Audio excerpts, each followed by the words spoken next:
Hello welcome to all on my YouTube channel Jindal chemistry classes. ਅੱਜ ਆਪਾਂ PYQ spectroscopy ਦਾ second part ਕਰ ਰਹੇ ਹਾਂ।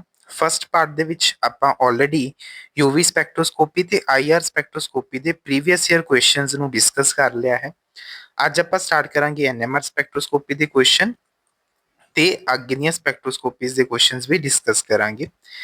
पेपर पेन लेके बैठियो नाल क्वेश्चंस से जो आंसर्स ने प्रॉपरली कंसेप्ट वाइज नोट जरूर कर लियो। अगर हजे तक चैनल ਨੂੰ ਸਬਸਕ੍ਰਾਈਬ ਨਹੀਂ ਕੀਤਾ ਤਾਂ ਸਬਸਕ੍ਰਾਈਬ ਜ਼ਰੂਰ ਕਰ ਲਿਓ ਤੇ ਆਪਣੇ ਫਰੈਂਡ ਸਰਕਲ ਦੇ ਵਿੱਚ ਵੀਡੀਓ ਨੂੰ ਸ਼ੇਅਰ ਵੱਧ ਤੋਂ ਵੱਧ ਕਰ ਦਿਆ ਕਰੋ ਸੋ ਦੈਟ ਜੋ ਵੀ ਬੱਚੇ ਮਾਸਟਰ ਕੇਡਰ ਲੈਕਚਰਰ ਕੇਡਰ ਦੀ ਤਿਆਰੀ ਕਰ ਰਹੇ ਨੇ ਜਾਂ ਕੈਮਿਸਟਰੀ ਰਿਲੇਟਡ ਹੋਰ ਕੋਈ ਵੀ ਪੇਪਰ ਦੀ ਤਿਆਰੀ ਕਰ ਰਹੇ ਨੇ ਤਾਂ ਉਹ ਇਸ ਵੀਡੀਓ ਨੂੰ ਦੇਖ ਕੇ ਆਪਣੇ ਕਨਸੈਪਟਸ ਨੂੰ ਕਲੀਅਰ ਕਰ ਸਕਣ। ਤਾਂ ਆਪਾਂ ਸਟਾਰਟ ਕਰਦੇ ਹਾਂ ਤੁਹਾਡੇ NMR ਸਪੈਕਟ੍ਰੋਸਕੋਪੀ ਦੇ ਪਹਿਲੇ ਕੁਐਸਚਨ ਤੋਂ। ਤਾਂ ਦੇਖੋ ਆਪਣੇ ਕੋਲ ਪਹਿਲਾ ਕੁਐਸਚਨ ਕੀ ਹੈ ਕਿ ਤੁਹਾਡੇ ਕੋਲੇ ਮਿਥੇਨੋਲ ਗਿਵਨ ਹੈ ਤਾਂ ਕੀ ਕਹਿ ਰਹੇ ਨੇ ਮਿਥੇਨੋਲ ਦੇ ਵਿੱਚ ਜੋ ਮਿਥਾइल ग्रुप है ना ਉਹਦਾ ਅਗਰ ਆਪਾਂ ਪ੍ਰੋਟੋਨ NMR ਲਈਏ ਤਾਂ ਆਪਣੇ ਕੋਲ ਇੱਕ ਡਬਲੇਟ ਸ਼ੋ ਹੋ ਰਿਹਾ ਹੈ 3.5 ਤੇ 3.9 ਦੇ ਉੱਪਰ। ਠੀਕ ਹੈ ਡਬਲੇਟ ਆ ਰਿਹਾ ਤਾਂ ਦੇਖੋ ਆਹ ਜਿਹੜੇ ਤਿੰਨ ਪ੍ਰੋਟੋਨਸ ਨੇ ਨਾ ਤਿੰਨ ਪ੍ਰੋਟੋਨਸ ਦੀ ਇਹ ਐਡਜੈਸੈਂਟ ਹਾਈਡਰੋਜਨ ਕਰਕੇ ਕੀ ਹੋਏਗੀ ਕਪਲਿੰਗ ਹੋਏਗੀ ਔਰ ਇੱਕ ਹਾਈਡਰੋਜਨ ਸਿਗਨਲ ਨੂੰ ਡਬਲੇਟ ਵਿੱਚ ਕਨਵਰਟ ਕਰਦਾ ਹੈ ਤੁਹਾਨੂੰ ਪਤਾ ਹੋਣਾ ਚਾਹੀਦਾ ਤਾਂ ਤੁਹਾਡੇ ਕੋਲ ਇੱਕ ਸਿਗਨਲ ਜੋ ਹੈ ਇੱਕ ਜੋ ਪੀਕ ਹੈ ਉਹ ਦੋ ਭਾਗ ਦੇ ਵਿੱਚ ਡਿਵਾਈਡ ਹੋ ਰਹੀ ਹੈ ਸਪਲਿਟ ਹੋ ਰਹੀ ਹੈ ਜਿਹਦੇ ਵਿੱਚ ਇੱਕ ਸਿਗਨਲ ਆਪਣੇ ਕੋਲ ਆ ਰਿਹਾ ਹੈ 3.5 ppm ਤੇ ਔਰ ਦੂਸਰਾ ਆ ਰਿਹਾ ਹੈ 3.9 ppm ਤੇ ਹੈ ਨਾ ਜੋ ਡਿਸਟੈਂਸ ਹੈ ਬਿਟਵੀਨ ਦਾ ਡਬਲੇਟ ਇਸ ਨੂੰ ਆਪਾਂ ਬੋਲਦੇ ਹਾਂ ਸਪਿਨ ਕਪਲਿੰਗ ਕਾਂਸਟੈਂਟ J ਦੇ ਨਾਲ। ਤਾਂ ਅਗਰ ਮੈਂ J ਦੀ ਇਥੋਂ ਵੈਲਿਊ ਕੈਲਕੂਲੇਟ ਕਰਾਂ ਉਹ ਕਿੰਨੀ ਆਏਗੀ 3.9 minus 3.5 that comes out to be 0.4 ppm। ਪਰ ਦੇਖੋ ਆਨਸਰ ਦੇ ਵਿੱਚ ਆਪਣੇ ਕੋਲ ਹਰਟਜ਼ ਦੇ ਵਿੱਚ ਦਿੱਤਾ ਹੋਇਆ ਹੈ ਤਾਂ ppm ਨੂੰ ਜਦੋਂ ਤੁਸੀਂ ਹਰਟਜ਼ 'ਚ ਕਨਵਰਟ ਕਰਨਾ ਹੈ ਤਾਂ ਤੁਸੀਂ ਕੀ ਕਰੋ ਜੋ ਵੀ ਆਪਣੇ ਕੋਲ NMR ਦੀ ਫ੍ਰੀਕੁਐਂਸੀ ਗਿਵਨ ਹੈ ਉਹਦੇ ਨਾਲ ਉਹਨੂੰ ਮਲਟੀਪਲਾਈ ਕਰ ਦਿਓ। ਦੇਖੋ 4.4 ppm ਮਲਟੀਪਲਾਈ 100 ਮੈਗਾਹਰਟਜ਼ ਤਾਂ ਦੇਖੋ ppm ਕੀ ਹੁੰਦਾ ਪਾਰਟਸ ਪਰ ਮਿਲੀਅਨ ਮਤਲਬ 10 ਰੇਜ਼ ਟੂ ਪਾਵਰ 6 ਦੇ ਵਿੱਚ ਕਿੰਨਾ ਪਾਰਟ ਪ੍ਰੈਜ਼ੈਂਟ ਹੈ ਤੁਹਾਡਾ 0.4 ਹੈ ਨਾ ਮੈਗਾਹਰਟਜ਼ ਕਿੰਨਾ 10 ਰੇਜ਼ ਟੂ ਪਾਵਰ 6 ਤਾਂ ਉਹ ਪੋਰਸ਼ਨ ਉਹਦੇ ਨਾਲ ਕੈਨਸਲ ਹੋ ਜਾਏਗਾ ਤਾਂ ਆਪਣੇ ਕੋਲ ਆਨਸਰ ਕਾਦੇ ਵਿੱਚ ਰਹਿ ਜਾਏਗਾ ਤੁਸੀਂ ਮਲਟੀਪਲਾਈ ਕਰੋਗੇ ਦੈਟ ਬਿਕਮਸ 40 हर्ट्ज है ना मेगा टर्म जी है 10 रेज़ टू पावर 6 है ppm मतलब 10 रेज़ टू पावर 6 डिवाइड ਦੇ ਵਿੱਚ तो टर्म्स कैंसिल हो ਜਾਣਗੀਆਂ ਤਾਂ ਆਨਸਰ ਕਾਦੇ ਵਿੱਚ ਆ ਜਾਏਗਾ ਤੁਹਾਡਾ ਹਰਟਜ਼ ਦੇ ਵਿੱਚ ਆ ਜਾਏਗਾ ਤਾਂ ਇਸ ਕੁਐਸਚਨ ਦਾ ਆਨਸਰ ਕੀ ਬਣੇਗਾ ਤੁਹਾਡੇ ਕੋਲੇ ਸੀ ਆਪਸ਼ਨ। ਇਹ ਤੁਹਾਡਾ ਮਾਸਟਰ ਕੇਡਰ 2016 ਦੇ ਵਿੱਚ ਇਹ ਕੁਐਸਚਨ ਪੁੱਛਿਆ ਗਿਆ ਸੀ। ਨੈਕਸਟ ਹੈ proton NMR spectrum of methanol show 2017 ਦੇ ਵਿੱਚ ਦੇਖੋ ਪੁੱਛਿਆ ਗਿਆ ਕਿ ਅਗਰ ਮਿਥੇਨੋਲ ਦਾ ਪ੍ਰੋਟੋਨ ਸਪੈਕਟਰਾ ਲਈਏ ਤਾਂ ਆਪਣੇ ਕੋਲ ਕੀ ਮਿਲੇਗਾ। ਦੇਖੋ ਆ ਤੁਹਾਡੇ ਕੋਲ ਤਿੰਨ ਪ੍ਰੋਟੋਨਸ ਨੇ ਤਾਂ ਹਮੇਸ਼ਾ ਧਿਆਨ ਰੱਖਣਾ ਪ੍ਰੋਟੋਨ NMR ਚ ਕੀ ਹੁੰਦਾ ਹੈ ਜੋ ਸਿਗਨਲ ਦੀ ਸਪਲਿਟਿੰਗ ਹੁੰਦੀ ਹੈ ਉਹ ਐਡਜੈਸੈਂਟ ਨੰਬਰ ਆਫ ਹਾਈਡਰੋਜਨਸ ਦੇ ਉੱਪਰ ਡਿਪੈਂਡ ਕਰਦੀ ਹੈ। ਤਾਂ ਸਪਲਿਟਿੰਗ ਕਿਹਦੇ ਅਕੋਰਡਿੰਗ ਕਰਦੇ ਆਪਾਂ 2ni+1 ਰੂਲ ਦੇ ਅਕੋਰਡਿੰਗ ਜਿਹਦੇ ਵਿੱਚ I ਕੀ ਰਿਪਰੈਜ਼ੈਂਟ ਕਰਦਾ nuclear spin of your hydrogen ਔਰ ਹਾਈਡਰੋਜਨ ਦੀ ਨਿਊਕਲੀਅਰ ਸਪਿਨ ਕਿੰਨੀ ਹੁੰਦੀ ਹੈ ਹਾਫ ਹੈ ਨਾ। ਤਾਂ ਤੁਹਾਡੇ ਕੋਲ ਅਗਰ ਦੇਖੋ CH3 प्रोटॉन ਦੇ ਐਡਜੈਸੈਂਟ ਪ੍ਰੋਟੋਨਸ ਕਿੰਨੇ ਨੇ ਇੱਕ ਪ੍ਰੋਟੋਨ ਹੈ ਔਰ ਇੱਕ ਪ੍ਰੋਟੋਨ ਕਿੰਨੇ ਵਿੱਚ ਸਿਗਨਲ ਨੂੰ ਸਪਲਿਟ ਕਰੇਗਾ ਦੇਖੋ ਡਬਲੇਟ ਦੇ ਵਿੱਚ। ਠੀਕ ਹੈ ਤਾਂ ਤਿੰਨ ਪ੍ਰੋਟੋਨਸ ਦਾ ਇੱਕ ਡਬਲੇਟ ਮਿਲੇਗਾ ਔਰ ਇੱਥੇ ਦੇਖੋ ਆਕਸੀਜਨ ਦੇ ਨਾਲ ਇੱਕ ਪ੍ਰੋਟੋਨ ਹੈ ਤਾਂ ਇੱਕ ਪ੍ਰੋਟੋਨ ਦੀ ਜਿਹੜੀ ਸਪਲਿਟਿੰਗ ਹੈ ਉਹ ਤੁਹਾਡੇ ਕੋਲ ਤਿੰਨ ਪ੍ਰੋਟੋਨਸ ਕਰਕੇ ਹੋਏਗੀ ਮਿਥਾਈਲ ਕਰਕੇ ਕਿਉਂਕਿ ਤਿੰਨੋਂ ਪ੍ਰੋਟੋਨਸ ਕਿਨੇ ਇਕੁਇਵਲੈਂਟ ਨੇ ਤਾਂ ਤਿੰਨ ਪ੍ਰੋਟੋਨ ਸਿਗਨਲ ਨੂੰ ਕਾਦੇ ਵਿੱਚ ਸਪਲਿਟ ਕਰਨਗੇ ਤੁਹਾਡੇ ਕੁਆਰਟੇਟ ਦੇ ਵਿੱਚ ਸਪਲਿਟ ਕਰਨਗੇ ਤਾਂ ਆਪਣੇ ਕੋਲ ਕੀ ਮਿਲੂਗਾ ਤਿੰਨ ਪ੍ਰੋਟੋਨਸ ਕਰਕੇ ਇੱਕ ਡਬਲੇਟ ਮਿਲੇਗਾ ਔਰ ਇੱਕ ਤੁਹਾਨੂੰ ਕੁਆਰਟੇਟ ਮਿਲੇਗਾ। ਤੁਹਾਡੇ ਲਈ ਹੋਮਵਰਕ ਕੀ ਹੈ ਤੁਸੀਂ ਇਸ ਡਬਲੇਟ ਦੀ ਇੰਟੈਂਸਿਟੀ ਕਮੈਂਟ ਸੈਸ਼ਨ ਦੇ ਵਿੱਚ ਦੱਸਣੀ ਹੈ ਕਿ ਡਬਲੇਟ ਦੀ ਇੰਟੈਂਸਿਟੀ ਕਿੰਨੀ ਆਏਗੀ ਔਰ ਕੁਆਰਟੇਟ ਦੀ ਜੋ ਇੰਟੈਂਸਿਟੀ ਹੈ ਉਹ ਕਿੰਨੀ ਆਏਗੀ ਇਹ ਤੁਸੀਂ ਕਮੈਂਟ ਸੈਸ਼ਨ ਦੇ ਵਿੱਚ ਲਿਖਣਾ ਹੈ ਕਿ ਇਹਨਾਂ ਦੀ ਇੰਟੈਂਸਿਟੀ ਕਿੰਨੀ ਆਏਗੀ ਨਾ ਨਾਲ ਨਾਲ ਦੇਖੋ ਤੁਹਾਨੂੰ ਕੁਐਸਚਨਸ ਵੀ ਅਸਾਈਨ ਕਰਦਾ ਹੈ ਹੋਮਵਰਕ ਵੀ ਅਸਾਈਨ ਕਰਦੇ ਹਾਂ ਸੋ ਦੈਟ ਕਿ ਜੋ ਬਾਕੀ ਦੀਆਂ ਚੀਜ਼ਾਂ ਇੱਥੇ ਨਹੀਂ ਪੁੱਛੀਆਂ ਗਈਆਂ ਪੇਪਰ 'ਚ ਆ ਸਕਦੀਆਂ ਨੇ ਉਹ ਵੀ ਆਪਾਂ ਇੱਥੇ ਸਾਈਡ ਬਾय ਸਾਈਡ ਕਵਰ ਕਰ ਲਈਏ।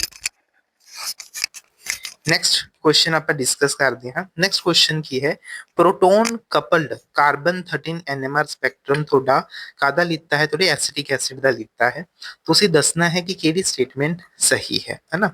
तो आ थोड़े को एसिटिक एसिड है ना तो कार्बन 13 NMR देख रहे हो तो कार्बन 13 NMR दे विच बस ਆਪਾਂ ही देखना है किन्ने डिफरेंट टाइप से थोड़े कोले कार्बन प्रेजेंट ने जिन्ने डिफरेंट टाइप से कार्बन होंगे ठीक है ओने ही सिग्नल्स ਤੁਹਾਨੂੰ ਮਿਲਣਗੇ ओने ही नंबर ऑफ सिग्नल्स ਤੁਹਾਨੂੰ ਉੱਥੇ ਮਿਲਣਗੇ ਹੈ ਨਾ। ਤਾਂ ਤੁਸੀਂ ਦੇਖੋ ਕਿੰਨੇ ਤਰ੍ਹਾਂ ਦੇ ਆਪਣੇ ਕੋਲ ਕਾਰਬਨ ਪ੍ਰੈਜ਼ੈਂਟ ਨੇ ਇੱਕ ਕਾਰਬਨ ਤੁਹਾਡਾ ਕਾਰਬੋਕਸਿਲਿਕ ਐਸਿਡ ਵਾਲਾ ਹੈ ਔਰ ਇੱਕ ਕਾਰਬਨ ਤੁਹਾਡਾ ਕਿਹਦੇ ਵਾਲਾ ਹੈ ਤੁਹਾਡਾ ਮਿਥਾਈਲ ਵਾਲਾ ਹੈ ਤਾਂ ਤੁਹਾਡੇ ਕੋਲ ਟੋਟਲ ਦੋ ਇੱਥੇ ਕੀ ਹੋਣਗੇ ਸਿਗਨਲਸ ਓਬਟੇਨ ਹੋਣਗੇ ਤਾਂ ਤੁਹਾਨੂੰ ਦੋ ਸਿਗਨਲਸ ਮਿਲਣਗੇ ਹੈ ਨਾ। ਹੁਣ ਦੇਖੋ ਦੋ ਸਿਗਨਲਸ ਮਿਲ ਤਾਂ ਰਹੇ ਨੇ ਪਰ ਆਪਣੇ ਕੋਲ ਆਪਸ਼ਨ ਦੇ ਵਿੱਚ ਤੁਸੀਂ ਦੇਖੋ ਸਪਲਿਟਿੰਗ ਵੀ ਮੈਂਸ਼ਨ ਹੈ ਤਾਂ ਉਹ ਵੀ ਚੈੱਕ ਕਰੋ। ਦੇਖੋ ਇੱਥੇ ਤਿੰਨ ਪ੍ਰੋਟੋਨਸ ਨੇ ਤਾਂ ਕਾਰਬਨ ਦੇ ਨਾਲ ਤਿੰਨ ਪ੍ਰੋਟੋਨਸ ਲੱਗੇ ਹੋਏ ਨੇ। ਧਿਆਨ ਰੱਖਣਾ ਕਾਰਬਨ ਦੇ ਵਿੱਚ ਜਦੋਂ ਤੁਸੀਂ ਕਾਰਬਨ 13 NMR ਲਿਖਦੇ ਹੋ ਤਾਂ ਉਹਦੀ ਜੋ ਸਪਲਿਟਿੰਗ ਹੈ ਨਾ ਉਹ ਜੋ ਨਾਲ ਹਾਈਡਰੋਜਨ ਅਟੈਚ ਨਹੀਂ ਉਹਦੇ ਕਰਕੇ ਹੁੰਦੀ ਹੈ।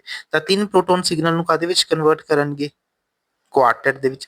ਤਾਂ ਤਿੰਨ ਤੁਹਾਡੇ ਕੋਲ ਜੋ ਤੁਹਾਡੇ ਕੋਲ ਪਹਿਲਾ B ਵਾਲਾ ਕਾਰਬਨ ਹੈ ਇਹਦਾ ਕੀ ਆਏਗਾ ਤੁਹਾਡੇ ਕੋਲ ਕੁਆਰਟੇਟ ਆਏਗਾ ਔਰ ਇਸ ਕਾਰਬਨ ਦੇ ਨਾਲ ਕਾਰਬੋਨਿਲ ਕਾਰਬਨ ਦੇ ਨਾਲ ਕੋਈ ਵੀ ਹਾਈਡਰੋਜਨ ਡਾਇਰੈਕਟਲੀ ਅਟੈਚ ਨਹੀਂ ਹੈ ਤੇ ਇਹਦਾ ਸਿਗਨਲ ਕੀ ਆਏਗਾ ਤੁਹਾਡੇ ਕੋਲੇ ਸਿੰਗਲੇਟ ਆਏਗਾ। ਤਾਂ ਤੁਹਾਨੂੰ ਇੱਕ ਸਿੰਗਲੇਟ ਮਿਲੇਗਾ ਤੇ ਇੱਕ ਕੀ ਮਿਲੇਗਾ ਕੁਆਰਟੇਟ ਮਿਲੇਗਾ। ਤਾਂ ਇਹਦੇ ਵਿੱਚ ਕਰੈਕਟ ਜੋ ਆਪਸ਼ਨ ਹੈ ਮੋਸਟ ਐਕੂਰੇਟ ਕੀ ਹੈ ਸੀ ਆਪਸ਼ਨ ਆਏਗਾ। ਧਿਆਨ ਰੱਖਣਾ ਟੂ ਸਿਗਨਲਸ ਵੀ ਆ ਸਕਦੇ ਨੇ ਬਟ ਮੋਸਟ ਐਕੂਰੇਟ ਕੀ ਆਪਾਂ ਸਿਗਨਲ ਦੀ ਸਪਲਿਟਿੰਗ ਵੀ ਦੱਸਣੀ ਹੁੰਦੀ ਹੈ ਕਿਉਂਕਿ ਇਹਨਾਂ ਨੇ ਲਿਖਿਆ ਨਾ ਟਰਮ ਪ੍ਰੋਟੋਨ ਕਪਲ। ਦੇਖੋ ਟਰਮ ਜੇ ਇੱਥੇ ਪ੍ਰੋਟੋਨ ਕਪਲ ਦਾ ਨਾਂ ਲਿਖਿਆ ਹੁੰਦਾ ਤਾਂ ਟੂ ਸਿਗਨਲਸ ਵਾਲਾ ਆਪਸ਼ਨ ਵੀ ਆ ਸਕਦਾ ਸੀ। ਪ੍ਰੋਟੋਨ ਕਪਲ ਦਾ ਮਤਲਬ ਕੀ ਹੁੰਦਾ ਹੈ ਕਿ ਜੋ ਤੁਹਾਡੇ ਸਿਗਨਲ ਦੀ ਸਪਲਿਟਿੰਗ ਹੈ ਨਾ ਉਹ ਪ੍ਰੋਟੋਨ ਕਰਕੇ ਹੋ ਸਕਦੀ ਹੈ।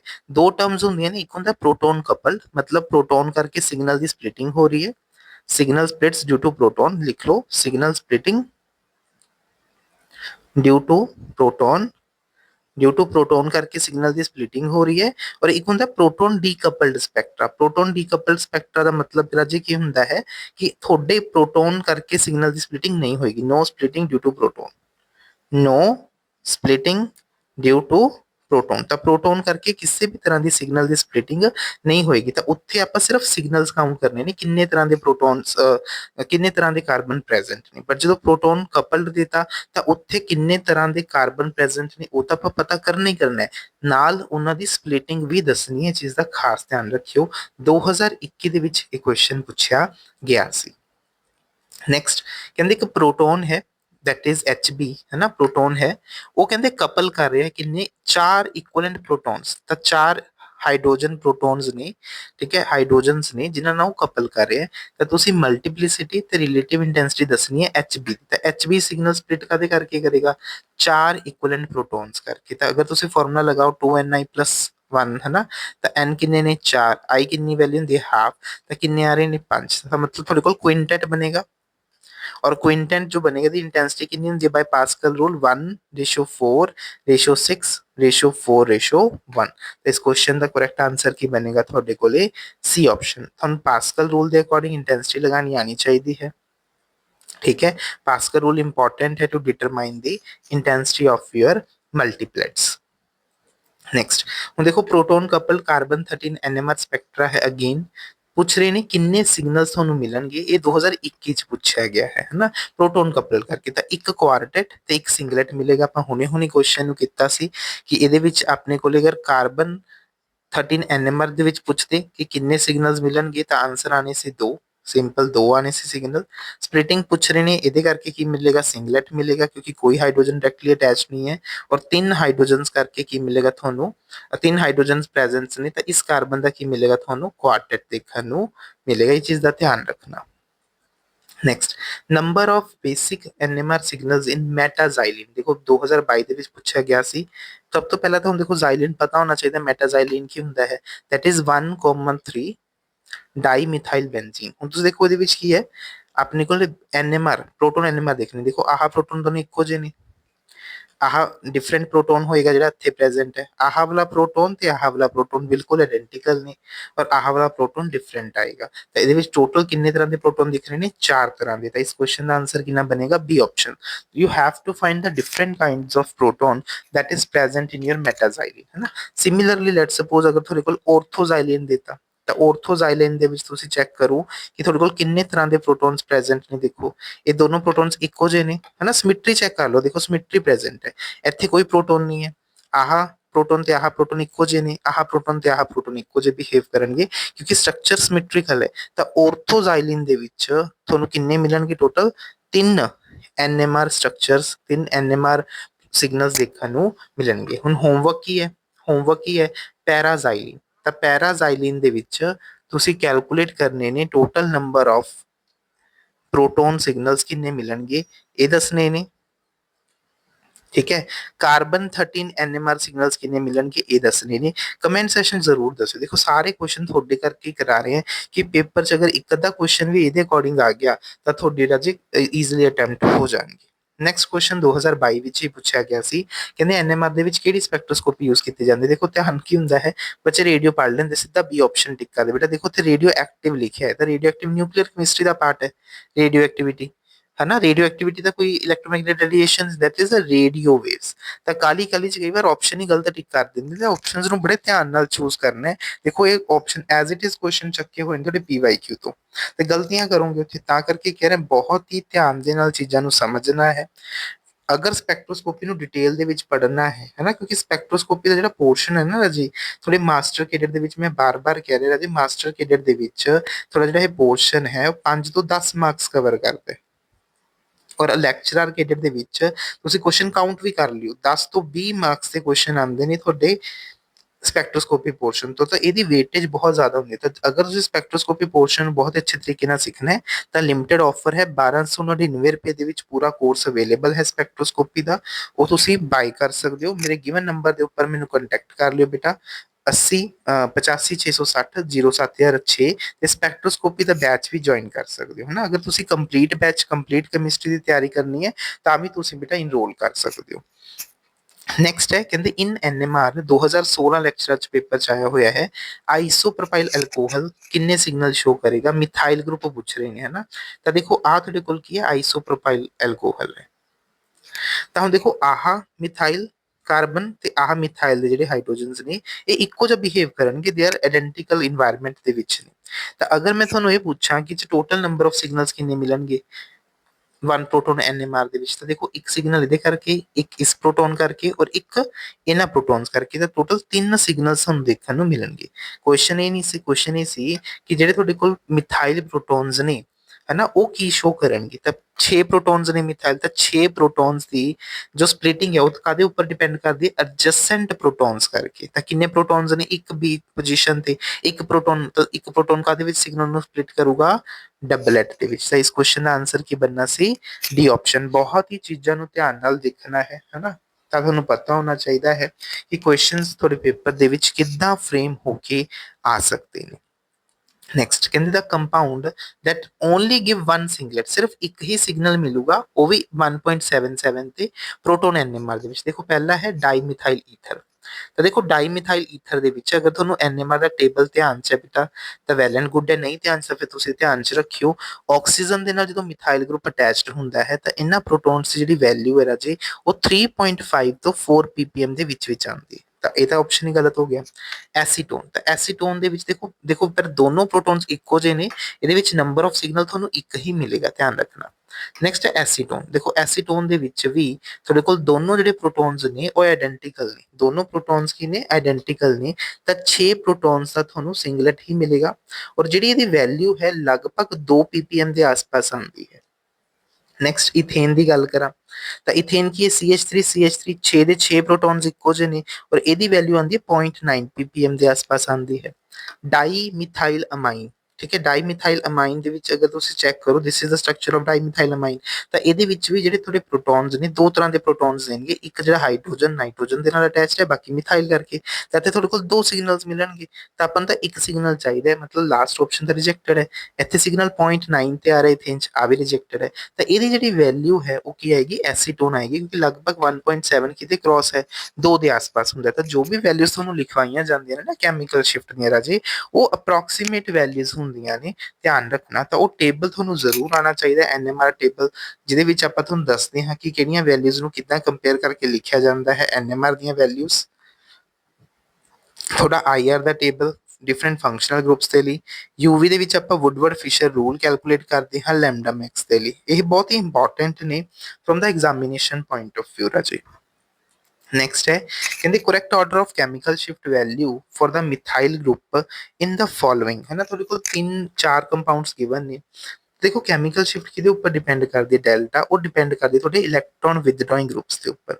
ਜਿੰਨਾ ਸਟਰੋਂਗ ਇਲੈਕਟ੍ਰੋਨ ਵਿਦਡਰਾਇੰਗ ਗਰੁੱਪ ਹੋਊਗਾ ਓਨੀ ਹੀ ਜ਼ਿਆਦਾ ਤੁਹਾਡੇ ਕੋਲ ਡੀਸ਼ੀਲਡਿੰਗ ਆਫ ਨਿਊਕਲੀਅਸ ਹੋਏਗੀ, ਔਰ ਜਿੰਨੀ ਜ਼ਿਆਦਾ ਡੀਸ਼ੀਲਡਿੰਗ ਹੋਏਗੀ ਪ੍ਰੋਟੋਨ ਦੀ, ਤੁਹਾਡੀ ਕੈਮੀਕਲ ਸ਼ਿਫਟ ਦੀ ਵੈਲਿਊ ਓਨੀ ਹੀ ਜ਼ਿਆਦਾ ਆਏਗੀ, ਹੈ ਨਾ। ਹੁਣ ਤੁਸੀਂ ਦੇਖੋ ਸਾਰੇ ਹੀ, ਅਗਰ ਮੈਂ ਗੱਲ ਕਰਾਂ ਫਲੋਰੀਨ, ਤੁਹਾਨੂੰ ਪਤਾ ਹੈ that is a most electronegative element, ਇਹਦੀ ਇਲੈਕਟ੍ਰੋਨੈਗੇਟਿਵਿਟੀ ਪੋਲਿੰਗ ਸਕੇਲ ਤੇ ਕਿੰਨੀ ਹੁੰਦੀ ਹੈ, 4। है ना। क्लोरीन ਦੀ ਲਗਭਗ 3 ਦੇ ਆਸ-ਪਾਸ ਹੁੰਦੀ ਹੈ, ਬ੍ਰੋਮੀਨ ਦੀ ਕਿੰਨੀ ਹੁੰਦੀ ਹੈ 2.5। ਤਾਂ ਆਪਾਂ ਨੂੰ ਪਤਾ ਹੈ ਜਿਹੜਾ ਪਹਿਲਾ ਕੰਪਾਊਂਡ ਹੈ CH3F ਇਹਦੀ ਇਲੈਕਟ੍ਰੋਨੈਗੇਟਿਵਿਟੀ ਫਲੋਰੀਨ ਦੀ ਸਭ ਤੋਂ ਜ਼ਿਆਦਾ ਹੈ, ਤਾਂ ਇਹ ਡੀਸ਼ੀਲਡਿੰਗ ਸਭ ਤੋਂ ਜ਼ਿਆਦਾ ਕਰੇਗਾ, ਡੈਲਟਾ ਵੈਲਿਊ ਸਭ ਤੋਂ ਜ਼ਿਆਦਾ ਹੋਏਗੀ। ਤਾਂ ਸਿਰਫ ਇੱਕ ਹੀ ਆਪਸ਼ਨ ਹੈ ਜਿਹਦੇ ਵਿੱਚ 1 ਜੋ ਹੈ ਪਹਿਲੇ ਨੰਬਰ ਤੇ ਦਿੱਤਾ ਹੋਇਆ ਹੈ, ਤੇ ਇਸ ਕੁਐਸਚਨ ਦਾ ਆਨਸਰ ਕੀ ਆ ਜਾਣਾ ਤੁਹਾਡੇ ਕੋਲੇ, ਇਹ ਆਪਸ਼ਨ। ਬਾਕੀ ਕੁਝ ਵੀ ਚੈੱਕ ਕਰਨ ਦੀ ਜ਼ਰੂਰਤ ਨਹੀਂ ਹੈ, ਵੈਲਿਊਜ਼ ਅਗਰ ਧਿਆਨ 'ਚ ਨਹੀਂ ਵੀ ਹੈ ਨਾ ਤਾਂ ਤੁਸੀਂ ਕੁਐਸਚਨਸ ਨੂੰ ਏਦਾਂ ਸੋਲਵ ਆਊਟ ਕਰ ਸਕਦੇ ਹੋ।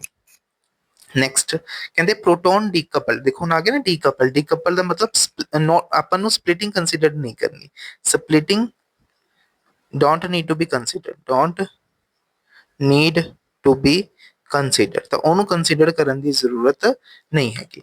ਠੀਕ ਹੈ, ਕਾਰਬਨ 13 ਨੇ NMR ਲਿੱਤਾ ਹੈ ਪ੍ਰੋਪੇਨੋਲ ਦਾ, 1 ਪ੍ਰੋਪੇਨੋਲ। ਦੇਖੋ 1 ਪ੍ਰੋਪੇਨੋਲ ਕੀ ਹੁੰਦਾ, CH3 CH2 CH2OH ਆ ਸਟਰਕਚਰ ਹੈ।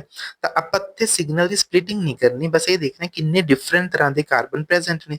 ਤਾਂ ਇੱਕ ਕਾਰਬਨ, ਆ ਦੂਸਰਾ ਕਾਰਬਨ, ਆ 3 ਕਾਰਬਨ, ਤਾਂ ਤੁਹਾਡੇ ਕੋਲ ਟੋਟਲ 3 ਡਿਫਰੈਂਟ ਤਰ੍ਹਾਂ ਦੇ ਕਾਰਬਨ ਇੱਥੇ ਪ੍ਰੈਜ਼ੈਂਟ ਨੇ। ਤਾਂ ਆਪਣੇ ਕੋਲ ਕਿੰਨੇ ਸਿਗਨਲਸ ਮਿਲਣਗੇ, ਟੋਟਲ 3 ਸਿਗਨਲਸ ਦੇਖਣ ਨੂੰ ਮਿਲਣਗੇ। ਤਾਂ ਇਹ ਬਹੁਤ ਹੀ ਇੰਪੋਰਟੈਂਟ ਹੈ ਕਿ ਤੁਹਾਨੂੰ ਪਤਾ ਹੋਣਾ ਚਾਹੀਦਾ ਹੈ ਕੁਐਸਚਨ ਦੇ ਵਿੱਚ ਕਿੱਦਾਂ ਦਾ ਕੁਐਸਚਨ ਪੁੱਛਿਆ ਗਿਆ, ਕਿਵੇਂ, ਕਿਉਂਕਿ ਬਾਕੀ ਤੁਸੀਂ ਆਪਸ਼ਨ ਤੋਂ ਵੀ ਆਈਡੀਆ ਲਗਾ ਸਕਦੇ ਹੋ ਕਿ ਆਪਾਂ ਨੂੰ ਆਪਸ਼ਨ 'ਚ ਪੁੱਛਿਆ ਕੀ ਗਿਆ ਹੈ।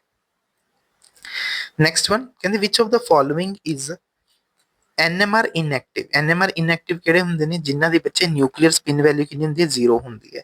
ਕਿੰਨਾਂ ਦੀ ਹੁੰਦੀ ਹੈ, ਜਿਨ੍ਹਾਂ ਦਾ mass number is exactly divided by 4, 4 ਨਾਲ ਐਗਜ਼ੈਕਟਲੀ ਡਿਵਾਈਡ ਹੋ ਜਾਂਦਾ ਹੈ, ਉਹਨਾਂ ਦੇ ਲਈ ਨਿਊਕਲੀਅਰ ਸਪਿਨ ਦੀ ਵੈਲਿਊ ਕਿੰਨੀ ਹੁੰਦੀ ਹੈ, 0।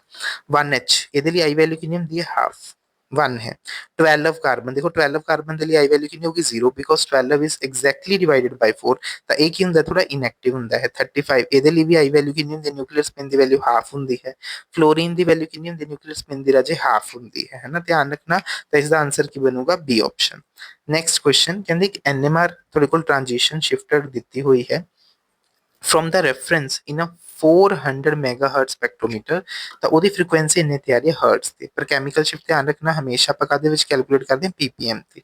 ਇਹ ਚੀਜ਼ ਤੁਹਾਨੂੰ ਪਤਾ ਹੋਣੀ ਚਾਹੀਦੀ ਹੈ। ਅਗਰ ਤੁਹਾਡੇ ਕੋਲ 400 ਮੈਗਾਹਰਟਜ਼ ਦਾ ਇੰਸਟਰੂਮੈਂਟ ਹੈ ਤਾਂ ਉਹਦਾ ਇੱਕ PPM ਕਿੰਨੇ ਹਰਟਜ਼ ਨੂੰ ਬਿਲੋਂਗ ਕਰੇਗਾ, 400 ਹਰਟਜ਼ ਨੂੰ ਬਿਲੋਂਗ ਕਰਦਾ ਹੈ। ਤਾਂ ਆਪਣੇ ਕੋਲ ਸਿਗਨਲ ਕਿੰਨਾ ਦਿੱਤਾ ਹੋਇਆ, 529 ਹਰਟਜ਼, ਤਾਂ 529 ਹਰਟਜ਼ ਕਿੰਨੇ ਨੂੰ ਬਿਲੋਂਗ ਕਰੇਗਾ, 529 ਬਾਈ 400 PPM।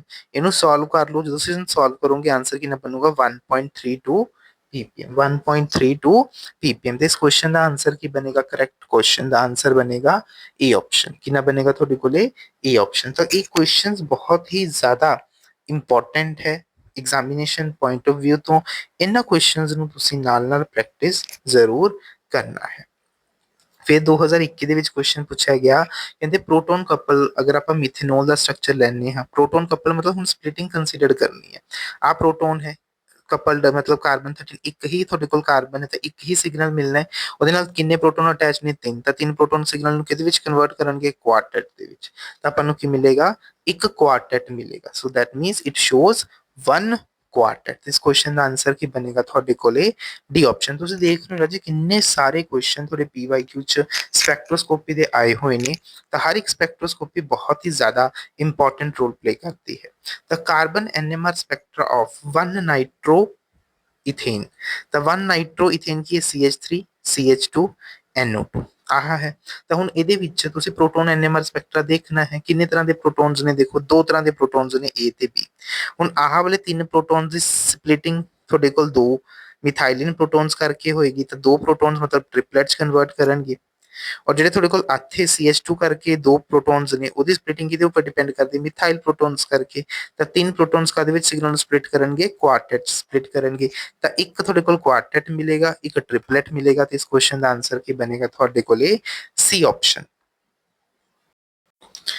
From among the isomeric compounds of molecular formula C4H9Cl, ਕਹਿੰਦੇ choose the one having proton NMR spectrum that, ਜਿਹਦੇ ਵਿੱਚ ਇੱਕ ਸਿੰਗਲ ਪੀਕ ਆਵੇ ਔਰ ਦੂਸਰੇ ਵਿੱਚ ਕਹਿੰਦੇ ਕਾਫੀ ਸਾਰੀਆਂ ਪੀਕਸ ਆ ਰਹੀਆਂ ਨੇ, ਪਰ ਤੁਹਾਨੂੰ 3 ਪ੍ਰੋਟੋਨਸ ਕਰਕੇ ਇੱਕ ਟ੍ਰਿਪਲੇਟ ਮਿਲ ਰਿਹਾ ਹੈ ਔਰ ਦੂਜਾ ਤੁਹਾਡੇ ਕੋਲ ਡਬਲੇਟ ਮਿਲੇ। ਦੈਟ ਮੀਨਸ ਇੱਕ ਆਈਸੋਮਰ ਹੈ ਜਿਹਦੇ ਵਿੱਚ ਤੁਹਾਨੂੰ ਸਿਰਫ ਇੱਕ ਹੀ ਪੀਕ ਮਿਲੂਗੀ, ਮਤਲਬ ਸਾਰੇ ਪ੍ਰੋਟੋਨਸ ਇੱਕੋ ਜਿਹੇ ਨੇ।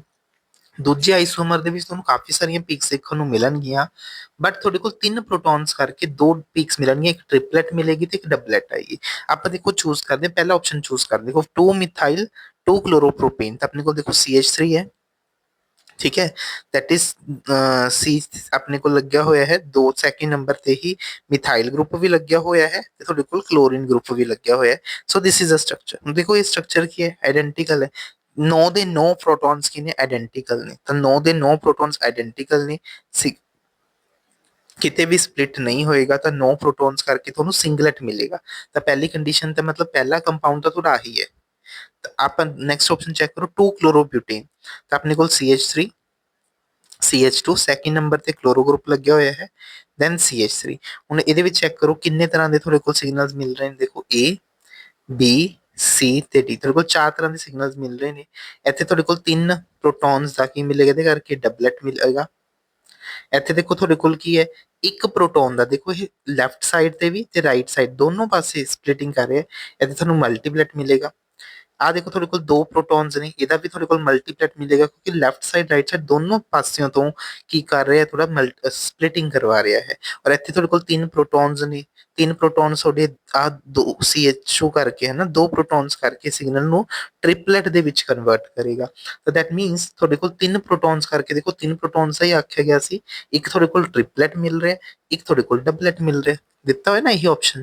ਦੈਟ ਮੀਨਸ ਆਹ ਆਪਸ਼ਨ ਵੀ ਸਹੀ ਹੈ। ਤਾਂ ਇਹਦਾ ਕੁਐਸਚਨ ਦਾ ਆਨਸਰ ਕੀ ਬਣੇਗਾ ਤੁਹਾਡੇ ਕੋਲੇ, ਇਹ ਆਪਸ਼ਨ। ਬਾਕੀ ਵੀ ਚੈੱਕ ਕਰ ਲਿਓ, ਤੁਹਾਨੂੰ ਆਪੇ ਕਲੀਅਰ ਹੋ ਜਾਏਗਾ, ਠੀਕ ਹੈ। ਆ ਸਾਈਕਲੋਬਿਊਟੇਨ ਬਣਾਉਂਗੇ ਤਾਂ ਆਈਸੋਮਰ ਹੀ ਨਹੀਂ ਹੈਗਾ ਰਾਜੇ ਇਹਦਾ, ਠੀਕ ਹੈ, ਇਹਦਾ ਇਹ ਆਈਸੋਮਰ ਹੀ ਨਹੀਂ ਹੈ, ਇਹ ਚੀਜ਼ ਦਾ ਤੁਸੀਂ ਧਿਆਨ ਰੱਖਣਾ। ਨੈਕਸਟ ਕੁਐਸਚਨ ਕਹਿੰਦੇ 1 ਹਾਈਡਰੋਜਨ ਤੇ ਜਦੋਂ ਤੁਸੀਂ 19F NMR ਲੈਂਦੇ ਹੋ CH3F ਦਾ ਹੈ ਨਾ, ਵਿਲ ਅਪੀਅਰ ਐਸ, ਦੇਖੋ ਹੁਣ CH3F ਹੈ, ਕੀ ਅਪੀਅਰ ਹੋਏਗਾ ਧਿਆਨ ਰੱਖਣਾ। ਹੁਣ ਦੇਖੋ 1 ਪ੍ਰੋਟੋਨ NMR ਹੈ, ਪ੍ਰੋਟੋਨ NMR ਦੇ ਵਿੱਚ ਦੇਖੋ ਸਿਗਨਲ ਦੀ ਜਿਹੜੀ ਸਪਲਿਟਿੰਗ ਹੈ ਉਹ ਕਾਦੇ ਕਰਕੇ ਹੋਏਗੀ, ਫਲੋਰੀਨ ਕਰਕੇ, ਬਿਕੋਜ਼ ਫਲੋਰੀਨ ਵੀ 19 ਫਲੋਰੀਨ ਵੀ ਐਕਟਿਵ ਹੁੰਦਾ ਹੈ ਜਿਸ ਦੀ ਨਿਊਕਲੀਅਰ ਸਪਿਨ ਵੈਲਿਊ ਕਿੰਨੀ ਹੁੰਦੀ ਹੈ, ਹਾਫ। ਤਾਂ 3 ਪ੍ਰੋਟੋਨਸ ਦਾ ਜੋ ਸਿਗਨਲ ਮਿਲੇਗਾ ਇੱਕ ਫਲੋਰੀਨ ਕਰਕੇ ਹੈ ਨਾ, ਉਹ ਕੀ ਮਿਲੇਗਾ ਤੁਹਾਨੂੰ, ਡਬਲੇਟ ਮਿਲੇਗਾ। ਹੁਣ ਦੇਖੋ ਤੁਹਾਡੇ ਕੋਲ ਇੱਕ ਫਲੋਰੀਨ ਹੈ ਨਾ, ਫਲੋਰੀਨ ਦੇਖੋ ਇਹਦੇ ਸਪਲਿਟਿੰਗ ਕਦੇ ਕਰਕੇ ਹੋਏਗੀ, 3 ਪ੍ਰੋਟੋਨਸ ਕਰਕੇ, ਤਾਂ 3 ਪ੍ਰੋਟੋਨ ਸਿਗਨਲ ਨੂੰ ਕਾਦੇ ਵਿੱਚ ਕਨਵਰਟ ਕਰਨਗੇ, ਕੁਆਰਟੇਟ ਕਰਕੇ। ਤਾਂ ਦੈਟ ਮੀਨਸ ਤੁਹਾਡੇ ਕੋਲ ਪਹਿਲਾ ਪ੍ਰੋਟੋਨ ਕਰਕੇ ਇੱਕ ਡਬਲੇਟ ਮਿਲੇਗਾ ਔਰ ਫਲੋਰੀਨ ਕਰਕੇ ਕੀ ਮਿਲੇਗਾ, ਕੁਆਰਟੇਟ। ਤਾਂ ਇਸ ਕੁਐਸਚਨ ਦਾ ਆਨਸਰ ਕੀ ਬਣੇਗਾ ਤੁਹਾਡੇ ਕੋਲੇ, C ਆਪਸ਼ਨ। ਦੇਖੋ ਕਿਸੇ ਵੀ ਹੀਟਰੋ ਐਟਮ ਦਾ NMR ਆ ਜੇ ਬਿਲਕੁਲ ਉਦਾਂ ਹੀ ਕਰਨਾ ਜਿੱਦਾਂ ਤੁਹਾਡੇ ਕੋਲ ਪ੍ਰੋਟੋਨ ਦਾ ਹੈ ਤੇ ਕਾਰਬਨ ਦਾ ਹੈ, ਧਿਆਨ ਰੱਖਣਾ ਬਿਲਕੁਲ ਸੇਮ ਹੁੰਦੇ ਨੇ। ਨੈਕਸਟ ਕਹਿੰਦੇ carbon 13 chemical shift value wider range ਦੇ ਵਿੱਚ ਹੁੰਦੀ ਹੈ ਜਦ ਕਿ ਪ੍ਰੋਟੋਨ ਦੀ ਇੰਨੀ, ਦੇਖੋ ਪ੍ਰੋਟੋਨ ਦੀ ਰੇਂਜ ਆਪਾਂ 0 ਤੋਂ 10 ppm ਹੀ ਡਰਾ ਕਰਦੇ ਹਾਂ, ਪਰ ਕਾਰਬਨ ਦੀ ਆਪਾਂ ਕਿੰਨੀ ਡਰਾ ਕਰਦੇ ਹਾਂ, 0 ਤੋਂ ਲੈ ਕੇ 300 ਤੱਕ। ਕਾਰਨ ਕੀ ਹੈ ਧਿਆਨ ਨਾਲ ਸਮਝੋ। ਹੁਣ ਇਹਦੇ ਵਿੱਚ ਕਾਰਨ ਹੋਣ ਦਾ ਕਾਰਨ ਕੀ ਹੈ, ਕਿਉਂਕਿ ਕਾਰਬਨ ਕੀ ਹੁੰਦਾ ਤੁਹਾਨੂੰ ਪਤਾ ਹੈ ਜ਼ਿਆਦਾ ਮੋਰ, ਕਿਉਂਕਿ ਕਾਰਬਨ ਦੀ ਇਲੈਕਟ੍ਰੋਨੈਗੇਟਿਵਿਟੀ ਕਿੰਨੀ ਹੁੰਦੀ ਹੈ 2.5, ਹਾਈਡਰੋਜਨ ਦੀ ਇਲੈਕਟ੍ਰੋਨੈਗੇਟਿਵਿਟੀ ਕਿੰਨੀ ਹੁੰਦੀ 2.1, ਤਾਂ ਇਹਦੀ ਕਾਰਬਨ ਦੀ ਇਲੈਕਟ੍ਰੋਨੈਗੇਟਿਵਿਟੀ ਕੀ ਹੁੰਦੀ ਹੈ, ਮੋਰ ਹੁੰਦੀ ਹੈ ਐਸ ਕੰਪੇਅਰ ਟੂ ਹਾਈਡਰੋਜਨ। ਇਲੈਕਟ੍ਰੋਨੈਗੇਟਿਵਿਟੀ ਜ਼ਿਆਦਾ ਹੋਣ ਕਰਕੇ ਇਹ ਕੀ ਕਰੇਗਾ, ਜ਼ਿਆਦਾ ਇਲੈਕਟ੍ਰੋਨੈਗੇਟਿਵਿਟੀ ਜ਼ਿਆਦਾ ਹੋਣ ਕਰਕੇ ਇਹਦੀ ਕੰਟਰੀਬਿਊਸ਼ਨ ਕੀ ਹੋਏਗੀ, ਜ਼ਿਆਦਾ ਹੋਏਗੀ ਹੈ ਨਾ, ਐਸ ਕੰਪੇਅਰ ਟੂ ਹਾਈਡਰੋਜਨ। ਤਾਂ ਇਹਦੀ ਇਲੈਕਟ੍ਰੋਨੈਗੇਟਿਵਿਟੀ ਜ਼ਿਆਦਾ ਹੋਣ ਕਰਕੇ, ਇਲੈਕਟ੍ਰੋਨੈਗੇਟਿਵਿਟੀ ਜ਼ਿਆਦਾ ਹੁੰਦਾ ਹੈ ਤਾਂ ਇਹ ਕੀ ਕਰੇਗਾ, ਜ਼ਿਆਦਾ ਸਿਗਨਲ ਨੂੰ, ਬਾਕੀ ਉੱਥੇ ਕੀ ਕਰੇਗਾ, ਪ੍ਰੋਟੈਕਸ਼ਨ ਦਾ ਕੰਮ ਕਰੇਗਾ। ਤਾਂ ਇਹ ਕੀ ਪ੍ਰੋਵਾਈਡ ਕਰੇਗਾ, ਜ਼ਿਆਦਾ ਡੀਸ਼ੀਲਡਿੰਗ ਸ਼ੀਲਡਿੰਗ ਪ੍ਰੋਵਾਈਡ ਕਰੇਗਾ ਹੈ ਨਾ। ਦਾ contribution of paramagnetic shielding of carbon 13 is much larger, ਕਿਉਂਕਿ ਇਹਦੇ ਵਿੱਚ ਕੀ ਹੁੰਦਾ ਨਾ ਕਾਫੀ ਸਾਰੇ ਫੈਕਟਰਸ ਹੋਰ ਵੀ ਆਉਂਦੇ ਨੇ, ਜਿਵੇਂ ਇਹਨਾਂ ਦੀ ਗਾਇਰੋਮੈਗਨੈਟਿਕ ਰੇਸ਼ੀਓਜ਼ ਹੁੰਦੀਆਂ ਨੇ ਹਾਈਡਰੋਜਨ ਤੇ ਕਾਰਬਨ ਦੀਆਂ ਹੈ ਨਾ, ਉਹ ਵੀ ਬਹੁਤ ਇਫੈਕਟ ਪਾਉਂਦੀਆਂ ਨੇ। ਇਲੈਕਟ੍ਰੋਨੈਗੇਟਿਵਿਟੀ ਸਿਸਟਮ ਹੋ ਗਿਆ, ਤਾਂ ਇਹ ਵਾਲਾ ਜੋ ਸਿਸਟਮ ਹੈ ਉਹਨੂੰ ਕੀ ਕਰਦਾ ਹੈ, ਪ੍ਰੋਟੈਕਸ਼ਨ ਦਾ ਕੰਮ ਕਰਦਾ ਹੈ due to the small carbon 13 energy ਹੈ, ਕਿਉਂਕਿ ਕਾਰਬਨ 13 ਤੁਸੀਂ ਦੇਖੋ ਨਾ ਸਿਰਫ 1.1% ਹੀ ਇਹਦੀ ਅਬੰਡੈਂਸ ਹੁੰਦੀ ਹੈ। ਹਾਈਡਰੋਜਨ ਦੀ ਗੱਲ ਕਰੋ ਇਹਦੀ ਅਬੰਡੈਂਸ ਕਿੰਨੀ ਹੈ, 100% ਹੈ। ਤਾਂ ਸਿਗਨਲ ਨੂੰ ਆਬਜ਼ਰਵ ਕਰ ਪਾਣਾ ਕੀ ਹੁੰਦਾ ਹੈ, ਈਜ਼ੀ ਹੁੰਦਾ ਹੈ, ਕਿਉਂਕਿ 100% ਤੁਹਾਡੇ ਕੋਲ ਅਬੰਡੈਂਸ ਹੈ, 99.98 ਹੁੰਦੀ ਹੈ ਨਾ, ਇਹਦੀ ਅਬੰਡੈਂਸ ਦੇਖੋ ਕਿੰਨੀ, ਸਿਰਫ 1.1%। ਤਾਂ ਇਸ ਸਿਗਨਲ ਨੂੰ ਆਬਜ਼ਰਵ ਕਰਵਾਉਣਾ ਬਹੁਤ ਮੁਸ਼ਕਿਲ ਹੁੰਦਾ ਹੈ। ਤਾਂ ਇਹਦੀ ਸੈਂਸਿਟੀਵਿਟੀ ਬਹੁਤ ਹੀ ਕੀ ਹੁੰਦੀ ਹੈ, ਘੱਟ ਹੁੰਦੀ ਹੈ, ਤੇ ਇਹਦੀ ਅਮਾਉਂਟ ਆਪਾਂ ਨੂੰ ਬਹੁਤ ਜ਼ਿਆਦਾ ਹਾਈ ਅਮਾਉਂਟ ਚ ਵੀ ਲੈਣਾ ਪੈਂਦਾ ਹੈ ਜਦੋਂ ਤੁਸੀਂ ਕਾਰਬਨ 13 ਦਾ ਸਪੈਕਟਰਾ ਨੂੰ ਕੀ ਕਰਨਾ ਹੈ, ਆਬਜ਼ਰਵ ਕਰਨਾ ਹੈ। ਇਸੇ ਕਰਕੇ ਇਹਦੀ ਇੰਨੀ ਵਾਈਡਰ ਰੇਂਜ ਆ ਜਾਂਦੀ ਹੈ। ਤੇ ਇਸ ਕੁਐਸਚਨ ਦਾ ਜੋ ਕਰੈਕਟ ਆਨਸਰ ਹੈ ਉਹ ਕੀ ਬਣੇਗਾ ਤੁਹਾਡੇ ਕੋਲੇ, B ਆਪਸ਼ਨ। ਹੁਣ ਆਪਾਂ ਗੱਲ ਕਰਦੇ ਹਾਂ ਤੁਹਾਡੇ next part the, that is your mass spectroscopy ਦੇ ਉੱਪਰ। ਤਾਂ ਦੇਖੋ ਮਾਸ ਸਪੈਕਟ੍ਰੋਸਕੋਪੀ ਦੇ ਉੱਪਰ 2022 ਦੇ ਵਿੱਚ ਹੀ ਪਹਿਲਾ ਕੁਐਸਚਨ ਪੁੱਛਿਆ ਗਿਆ ਸੀ, ਇਸ ਤੋਂ ਪਹਿਲਾਂ ਕਦੇ ਮਾਸਟਰ ਕੈਡਟ ਦੇ ਵਿੱਚ ਕੁਐਸਚਨ ਨਹੀਂ ਆਇਆ। ਕਹਿੰਦੇ ਜਿਹੜਾ ਆਪਣੇ ਕੋਲ ਇੱਕ ਆਰਗੈਨਿਕ ਕੰਪਾਊਂਡ ਹੈ ਉਹਦੇ ਵਿੱਚ ਆਪਣੇ ਕੋਲ ਨਾ ਸਪੈਕਟਰਮ ਦਿੱਤੇ ਹੋਏ ਨੇ, ਉਹਦੀ M/Z ਮਤਲਬ ਮਾਸ ਟੂ ਚਾਰਜ ਰੇਸ਼ੀਓਜ਼ ਦਿੱਤੀਆਂ ਹੋਈਆਂ ਨੇ, ਡਿਫਰੈਂਟ ਆਪਣੇ ਕੋਲ ਗਿਵਨ ਨੇ। है ना। और ਉਹਨਾਂ ਦੀ ਨੈਚੁਰਲ ਅਬੰਡੈਂਸ ਦੇ ਅਕੋਰਡਿੰਗ ਮਤਲਬ ਜੋ ਸਿਗਨਲ ਤੁਹਾਨੂੰ ਪੀਕ ਮਿਲਦੀ ਹੈ ਉਹਨਾਂ ਦੀ ਇੰਟੈਂਸਿਟੀ ਵੀ ਤੁਹਾਨੂੰ ਮੈਂਸ਼ਨ ਹੈ ਨਾ। ਦੇਖੋ ਇਹਦੇ ਵਿੱਚ ਗ੍ਰਾਫ ਕੀ ਹੁੰਦਾ ਨਾ, relative intensity versus m/z ratio ਦੇ ਉੱਪਰ ਨਾ ਆਪਣੇ ਕੋਲ ਕਰਵ ਆਉਂਦੀ ਹੈ। ਇੱਧਰ m/z ਵੈਲਿਊਜ਼ ਹੁੰਦੀਆਂ ਨੇ, ਇੱਧਰ ਤੁਹਾਡੇ ਕੋਲ ਸਿਗਨਲ ਦੀ ਇੰਟੈਂਸਿਟੀ ਹੁੰਦੀ ਹੈ। ਤਾਂ ਤੁਹਾਡੇ ਕੋਲ ਨਾ ਇੱਦਾਂ ਡਿਫਰੈਂਟ ਵੈਲਿਊਜ਼ ਦੇ ਉੱਪਰ ਨਾ ਇੱਦਾਂ ਤੁਹਾਡੇ ਕੋਲ ਗ੍ਰਾਫ ਮਿਲਦੇ ਨੇ ਲਾਈਨਸ ਦੇ ਵਿੱਚ, ਜਿਹਨਾਂ ਨੂੰ ਆਪਾਂ ਓਬਜ਼ਰਵ ਕਰਦੇ ਹਾਂ ਉਹਨਾਂ ਦੀ m/z ਵੈਲਿਊ ਦੇ ਉੱਪਰ। ਤਾਂ ਜਿਸ ਦੀ ਇੰਟੈਂਸਿਟੀ ਸਭ ਤੋਂ ਜ਼ਿਆਦਾ ਹੁੰਦੀ ਹੈ ਨਾ, ਇੱਥੇ ਜਿਵੇਂ ਮੰਨ ਲਓ ਇਹਦੀ ਇੰਟੈਂਸਿਟੀ ਸਭ ਤੋਂ ਜ਼ਿਆਦਾ ਹੈ ਤਾਂ ਇਹਦੀ ਪਰਸੈਂਟੇਜ ਆਪਾਂ ਅਬੰਡੈਂਸ ਕਿੰਨੀ ਮੰਨ ਕੇ ਚੱਲਦੇ ਹਾਂ 100। ਤਾਂ ਬਾਕੀਆਂ ਜਿੰਨੀਆਂ ਵੀ ਪੀਕਸ ਆਉਂਦੀਆਂ ਨੇ ਆਪਾਂ ਕਹਿੰਦੇ ਸਿਗਨਲਸ ਆਉਂਦੇ ਨੇ, ਲਾਈਨਸ ਆਉਂਦੀਆਂ ਨੇ, ਉਹਨਾਂ ਨੂੰ ਆਪਾਂ ਇਸ ਦੇ ਕੰਪੈਰੀਜ਼ਨ ਦੇ ਵਿੱਚ ਕੀ ਅਲੋਟ ਕਰਦੇ ਹਾਂ, ਅਬੰਡੈਂਸ ਅਲੋਟ ਕਰਦੇ ਹਾਂ, ਹੈ ਨਾ। ਤਾਂ ਜਿਹੜੀ ਸਭ ਤੋਂ ਹਾਈਐਸਟ ਵੈਲਿਊਜ਼ ਹੁੰਦੀਆਂ ਨੇ ਨਾ, ਤੁਸੀਂ ਇਹ ਚੈੱਕ ਕਰਨੀਆਂ ਹੁੰਦੀਆਂ ਨੇ, ਇਹ ਤੁਹਾਡਾ ਮਾਸ ਹੁੰਦਾ ਹੈ molecular ion the. This is the mass of your molecular ion. ਤੁਸੀਂ ਚੈੱਕ ਕਰੋ ਗਿਵਨ ਆਪਸ਼ਨ ਦੇ ਵਿੱਚ ਜਿਹਦਾ ਮਾਸ 122 23 24 ਹੋਏਗਾ ਉਹੀ ਇਸ ਕੁਐਸਚਨ ਦਾ ਆਨਸਰ ਹੋਣਾ ਹੈ। ਤਾਂ ਪਹਿਲੇ ਦਾ ਮਾਸ ਕੈਲਕੂਲੇਟ ਕਰੋ, ਦੇਖੋ C6H5 ਦਾ ਮਾਸ ਹੁੰਦਾ 77 ਪਲੱਸ ਆਕਸੀਜਨ ਦਾ 16 ਪਲੱਸ 1 ਕੈਲਕੂਲੇਟ ਕਰੋ ਤਾਂ ਮਾਸ ਕਿੰਨਾ ਬਣੂਗਾ 94। ਇਹ ਤਾਂ ਆਪਸ਼ਨ ਹੀ ਨਹੀਂ ਆ ਸਕਦਾ ਕਿਉਂਕਿ ਮੋਲੀਕੂਲਰ ਆਇਨ ਦੀ ਜਿਹੜੀ ਵੈਲਿਊ ਹੁੰਦੀ ਹੈ ਉਹ ਸਭ ਤੋਂ ਜ਼ਿਆਦਾ ਕੀ ਹੁੰਦੀ ਹੈ, ਆਹ ਵਾਲੀ ਜਿਹੜੀਆਂ ਹਾਈਐਸਟ ਵੈਲਿਊ ਦਿੱਤੀਆਂ ਹੁੰਦੀਆਂ ਨੇ ਨਾ, ਇਹ ਤੁਹਾਡੇ ਮੋਲੀਕੂਲਰ ਆਇਨ ਦੀਆਂ ਵੈਲਿਊਜ਼ ਹੁੰਦੀਆਂ ਨੇ। ਠੀਕ ਹੈ, ਤੁਹਾਨੂੰ ਪਤਾ ਹੋਣਾ ਚਾਹੀਦਾ ਹੈ। C6H5NO2 ਗਰੁੱਪ ਦਾ ਦੇਖੋ 77 ਪਲੱਸ ਨਾਈਟ੍ਰੋਜਨ ਦਾ ਕਿੰਨਾ ਹੁੰਦਾ ਹੈ ਤੁਹਾਡੇ ਕੋਲ 14, ਆਕਸੀਜਨ ਦਾ ਕਿੰਨਾ ਹੁੰਦਾ ਹੈ 32। ਇਹਨੂੰ ਕਾਊਂਟ ਕਰੋ 123 ਬਣੇਗਾ। ਆ ਰਿਹਾ ਨਾ 123, ਤਾਂ ਇਸ ਕੁਐਸਚਨ ਦਾ ਆਨਸਰ ਬੀ ਆਪਸ਼ਨ ਬਣੇਗਾ।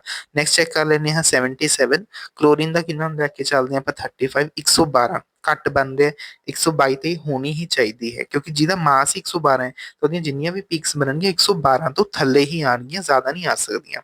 ਇਹਦੇ ਵਿੱਚ ਦੇਖੋ C6H5 ਮਿਥਾਈਲ ਦੀ ਵੈਲਿਊ ਕਿੰਨੀ ਹੁੰਦੀ ਹੈ 15 ਤੇ, ਇਹਦੀ ਆਨਸਰ ਕਿੰਨੇ ਤੇ ਬਣੇਗਾ 92 ਤੇ, ਹੈ ਨਾ। ਤਾਂ ਇਹਦੀ ਵੀ ਵੈਲਿਊ ਘੱਟ ਹੈ ਤਾਂ ਇੱਕ ਹੀ ਆਪਸ਼ਨ ਬਣੇਗਾ, that is your B option, ਹੈ ਨਾ। ਤੁਸੀਂ ਕਹੋਗੇ ਸਰ 123 ਤੇ ਆ ਰਿਹਾ ਤਾਂ 24 ਤੇ ਕਿਵੇਂ ਆ ਗਿਆ, ਤਾਂ ਉਹ ਹੁੰਦਾ ਹੈ ਆਈਸੋਟੋਪ ਕਰਕੇ। ਤਾਂ ਨਾਈਟ੍ਰੋਜਨ ਦਾ ਤੇ ਮੈਂ 14 ਆਈਸੋਟੋਪ ਕੰਸੀਡਰ ਕੀਤਾ, ਅਗਰ 15 ਹੋਇਆ ਤਾਂ 14 ਦੀ ਜਗ੍ਹਾ ਮੈਂ 15 ਪੁੱਟ ਕਰ ਦੂੰਗਾ ਤਾਂ ਕਿੰਨਾ ਬਣ ਜਾਊਗਾ 124। ਤਾਂ ਉਹ ਆਈਸੋਟੋਪ ਸਿਗਨਲਸ ਕਰਕੇ ਵੀ ਇੱਥੇ ਆਪਸ਼ਨ ਚ ਮਾਸ ਆ ਸਕਦਾ ਹੈ। ਤਾਂ ਧਿਆਨ ਰੱਖਣਾ, ਤਾਂ ਇਸ ਕੁਐਸਚਨ ਦਾ ਆਨਸਰ ਕੀ ਬਣੇਗਾ ਤੁਹਾਡੇ ਕੋਲੇ ਬੀ ਆਪਸ਼ਨ। Next है, कहते the presence of which element in any compound is characterized by the odd number of m/z in the parent peak, that is your nitrogen। बेटा ਇਹ ਹੈ ਨਾ ਇੱਕ ਨਾਈਟ੍ਰੋਜਨ ਰੂਲ ਹੁੰਦਾ ਹੈ। ਨਾਈਟ੍ਰੋਜਨ ਰੂਲ ਕੀ ਕਹਿੰਦਾ ਹੈ, ਅਗਰ ਕਿਸੇ ਵੀ ਮੋਲੀਕਿਊਲ ਦੇ ਵਿੱਚ 0 ਜਾਂ odd sorry even number not odd 0 ਜਾਂ even number of nitrogen atoms ਹੋਣਗੇ ਤਾਂ ਜਿਹੜੀ ਉਹਦੀ m/z ਵੈਲਿਊ ਹੋਏਗੀ ਉਹ ਕੀ ਆਏਗੀ, ਤੁਹਾਡੀ even ਆਏਗੀ।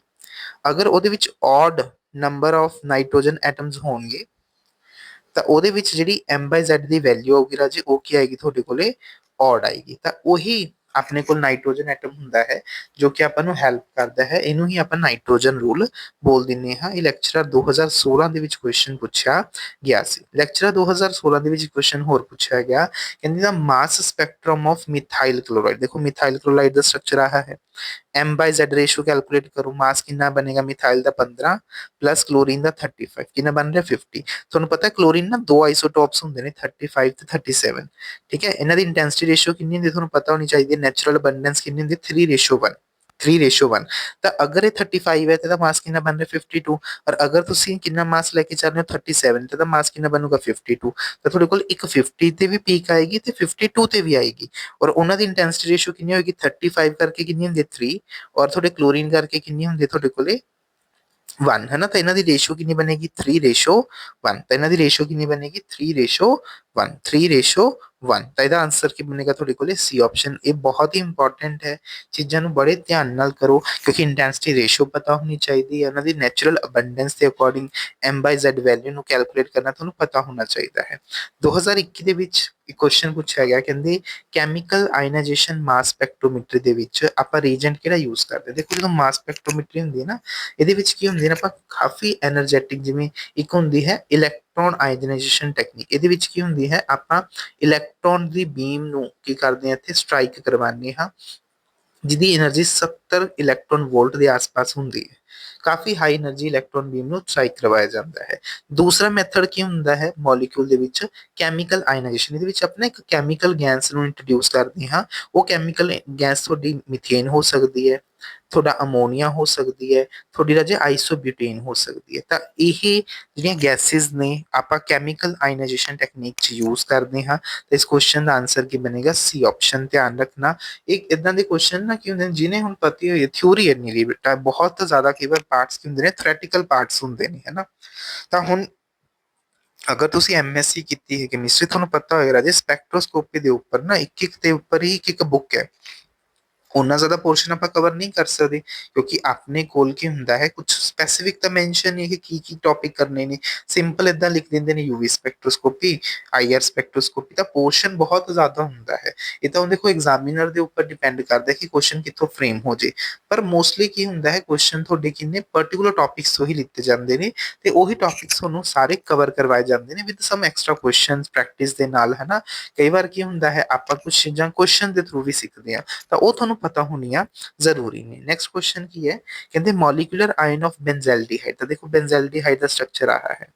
ਤਾਂ ਬੈਂਜ਼ੈਲਡੀਹਾਈਡ ਦਾ ਸਟਰਕਚਰ ਇਹ ਹੈ ਜਿਹਦੀ M/Z ਵੈਲਿਊ ਤੁਹਾਨੂੰ ਦੇ ਰੱਖੀ ਹੈ 106। ਠੀਕ ਹੈ, ਹੁਣ ਇਹਨੂੰ ਧਿਆਨ ਨਾਲ ਕੁਐਸਚਨ ਥੋੜਾ ਜਿਹਾ ਸਮਝਣਾ। ਜਦੋਂ ਬੈਂਜ਼ੈਲਡੀਹਾਈਡ ਦੇ ਵਿੱਚ ਆਪਾਂ ਨਾ ਇਲੈਕਟ੍ਰੋਨ ਦੀ ਬੀਮ ਪਾਸ ਕਰਦੇ ਹਾਂ ਤਾਂ ਆਕਸੀਜਨ ਦਾ ਜਿਹੜੇ ਲੋਨ ਪੇਅਰ ਪਏ ਨੇ ਇੱਕ ਇਲੈਕਟ੍ਰੋਨ ਨਾ ਇੱਥੋਂ ਰਿਮੂਵ ਹੋ ਜਾਂਦਾ ਹੈ। That will be converted into your ion radical. ਤਾਂ ਇਹ ਕੀ ਹੁੰਦਾ ਇੱਕ ਆਇਨ ਰੈਡੀਕਲ ਦੇ ਵਿੱਚ ਕਨਵਰਟ ਹੋ ਜਾਂਦਾ ਹੈ ਨਾ। ਇਹਦਾ ਮਾਸ ਵੀ 106 ਹੀ ਹੈ, ਆਇਨ ਰੈਡੀਕਲ ਚ ਕਨਵਰਟ ਹੋ ਗਿਆ। ਹੁਣ ਇੱਥੇ ਆਪਸ਼ਨ ਕੀ ਹੁੰਦਾ ਹੈ? ਦੇਖੋ ਦੋ ਆਪਸ਼ਨਸ ਨੇ, ਹੋਮੋਲਿਟਿਕ ਫਿਸ਼ਨ ਕਰਕੇ H ਰੈਡੀਕਲ ਨੂੰ ਬਾਹਰ ਨਿਕਾਲ ਦੇ। ਤਾਂ ਜਦੋਂ ਇੱਕ H ਰੈਡੀਕਲ ਇੱਥੇ ਬਾਹਰ ਨਿਕਲਦਾ ਹੈ ਤਾਂ ਕਾਰਬਨ ਤੇ ਰੈਡੀਕਲ ਆ ਜਾਂਦਾ ਹੈ, ਆਕਸੀਜਨ ਦੇ ਰੈਡੀਕਲ ਨਾਲ ਮਿਲ ਕੇ ਕੀ ਬਣਾ ਲੈਂਦਾ ਹੈ? ਦਿਸ ਮਚ। ਇਹ ਚੀਜ਼ ਬਣ ਜਾਂਦੀ ਹੈ। ਇਹਦਾ ਮਾਸ ਕਿੰਨਾ ਰਹਿ ਜਾਏਗਾ ਹੁਣ? 105, ਕਿਉਂਕਿ ਇੱਕ ਹਾਈਡਰੋਜਨ ਬਾਹਰ ਜਾ ਚੁੱਕਿਆ। ਨੈਕਸਟ ਕੇਸ ਦੇ ਵਿੱਚ ਕੀ ਹੋ ਸਕਦਾ? ਜਿਹੜੀ ਥੋੜੀ ਗੈਸ ਬਣੀ ਨਾ ਕਾਰਬੋਨਿਲ ਗੈਸ CO, ਇਹ ਬਾਹਰ ਨਿਕਲ ਸਕਦੀ ਹੈ ਕਿਉਂਕਿ ਗੈਸ ਨਿਕਲ ਰਹੀ ਹੈ ਐਸ ਪਰ ਦਾ Newton's second law of thermodynamics. ਕੀ ਕਹਿੰਦੀ ਹੈ ਥਰਮੋਡਾਇਨਮਿਕਸ ਦਾ ਸੈਕਿੰਡ ਲਾਅ ਕੀ ਕਹਿੰਦੇ? ਨਾਟ ਨਿਊਟਨ, ਸੌਰੀ, ਥਰਮੋਡਾਇਨਮਿਕਸ ਦਾ ਸੈਕਿੰਡ ਲਾਅ ਕੀ ਕਹਿੰਦਾ ਹੈ? ਹਰ ਇੱਕ ਸਿਸਟਮ ਉਧਰ ਮੂਵ ਕਰਦਾ ਹੈ ਜਿੱਥੇ ਉਹਦੀ ਐਂਟਰੋਪੀ ਸਿਸਟਮ ਦੀ ਵਧੇਗੀ, ਹੈ ਨਾ। ਤਾਂ CO ਗੈਸ ਕਿਉਂਕਿ ਗੈਸ ਨਿਕਲ ਰਹੀ ਹੈ, ਐਂਟਰੋਪੀ ਵੱਧ ਰਹੀ, ਤਾਂ ਇਹ ਜੋ ਰਿਐਕਸ਼ਨ ਹੈ ਬਹੁਤ ਹੀ ਜਲਦੀ ਫਾਰਵਰਡ ਵੱਲ ਮੂਵ ਕਰੇਗੀ। ਔਰ ਅਗਰ ਤੁਸੀਂ ਇਹਦਾ ਚੈੱਕ ਕਰੋਗੇ ਨਾ ਇਹਦੀ M/Z ਵੈਲਿਊ 77 ਆਏਗੀ ਔਰ ਕਾਫੀ ਇੰਟੈਂਸ ਪੀਕ ਮਿਲੇਗੀ ਤੁਹਾਨੂੰ। ਕਾਰਨ ਕਿਉਂਕਿ ਇੱਥੋਂ ਗੈਸ ਨਿਕਲ ਰਹੀ ਹੈ। ਸੈਕਿੰਡ ਲਾਅ ਆਫ ਥਰਮੋਡਾਇਨਮਿਕਸ ਇੱਥੇ ਯੂਜ਼ ਹੋ ਰਿਹਾ ਹੈ ਕਿਉਂਕਿ ਗੈਸ ਬਾਹਰ ਨਿਕਲ ਰਹੀ ਹੈ। ਤੇ ਇਸ ਕੁਐਸਚਨ ਦਾ ਕਰੈਕਟ ਆਨਸਰ ਕਿੰਨਾ ਬਣੇਗਾ? A ਆਪਸ਼ਨ 77 ਦੀ ਇੰਟੈਂਸ ਬਣੇਗੀ। ਉਹ ਇਹ ਕਾਦੇ ਕਰਕੇ ਬਣੇਗੀ? ਤੁਹਾਡੇ C6H5 ਪੋਜ਼ਿਟਿਵ ਤੁਹਾਡੇ ਕੋਲ ਕੀ ਬਣ ਰਿਹਾ ਹੈ? ਇੱਕ ਆਇਨ ਬਣ ਰਿਹਾ ਹੈ। ਔਰ ਧਿਆਨ ਰੱਖਣਾ ਮਾਸ ਸਪੈਕਟ੍ਰੋਮੈਟਰੀ ਦੇ ਵਿੱਚ ਆਲਵੇਜ਼ ਐਂਡ ਆਲਵੇਜ਼ ਸਿਰਫ ਤੇ ਸਿਰਫ ਤੁਹਾਡੇ ਚਾਰਜ ਪਾਰਟੀਕਲ ਆਇਨ ਸਿਸਟਮ ਹੀ ਡਿਟੈਕਟ ਹੁੰਦਾ ਹੈ। ਨਿਊਟਰਲ ਸਪੀਸੀਜ਼ ਨੂੰ ਤੁਸੀਂ ਡਿਟੈਕਟ ਨਹੀਂ ਕਰ ਸਕਦੇ, ਇਹ ਤੁਹਾਨੂੰ ਪਤਾ ਹੋਣਾ ਜ਼ਰੂਰੀ ਹੈ। ਠੀਕ ਹੈ, ਇਹ ਤੁਹਾਡੇ ਕੁਐਸਚਨ ਸੀਗੇ ਮਾਸ ਸਪੈਕਟ੍ਰੋਮੈਟਰੀ ਦੇ ਉੱਪਰ। ਆਈ ਹੋਪ ਕਿ ਇਹ ਚੀਜ਼ਾਂ ਤੁਹਾਨੂੰ ਕਲੀਅਰ ਨੇ।